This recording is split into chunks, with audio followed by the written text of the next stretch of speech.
Egg pouch recipe ఇప్పట్లో తెలియని వాళ్ళు ఎవరు ఉండరు. కానీ తెలిసినా కూడా ఫెయిల్ అయిన వాళ్ళు కూడా చాలామంది ఉన్నారు. ఎక్కడెక్కడ మిస్టేక్స్ జరుగుతాయి అనుకుంటున్నారు మీరు? నాకు తెలిసిన కొన్ని పాయింట్స్ అయితే నేను ఇక్కడ చెప్తాను. కొంతమంది అయితే మీరు ప్యాన్ తీసుకుంటే అంటే థిక్నెస్ కానీ సైజ్ కానీ అది కన్సిడర్ చేయాలి. ఎందుకంటే నాకు వచ్చినది మీకు ఫెయిల్ కావచ్చు, మీకు వచ్చింది నాకు ఫెయిల్ కావచ్చు. అంటే మీరు తీసుకున్న ప్యాన్ వేరు, నేను తీసుకున్న ప్యాన్ వేరు.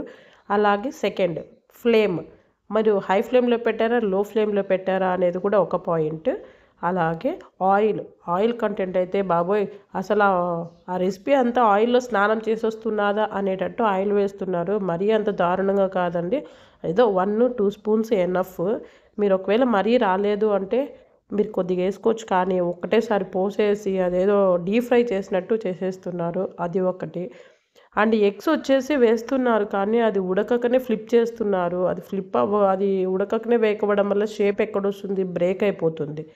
అలాగే మీరు బ్లాక్గా అయిపోతుంది, అంటే కొంతమందికి ఓవర్గా రోస్ట్ అవుతుంది. ఎందుకు అవుతుంది? హై ఫ్లేమ్లో పెడతారు. అలాగే మీ ప్యాన్ అనేది నాన్ స్టిక్ కాకపోతే ఒకలాగా, నాన్ స్టిక్ అయితే ఒకలాగా, ఐరన్ అయితే ఒకలాగా, స్టీల్ అయితే ఒకలాగా ఇలా వస్తుంది. సో దాన్ని కూడా గమనించుకొని చేయండి, అందరికీ పర్ఫెక్ట్గా వస్తుంది రెసిపీ.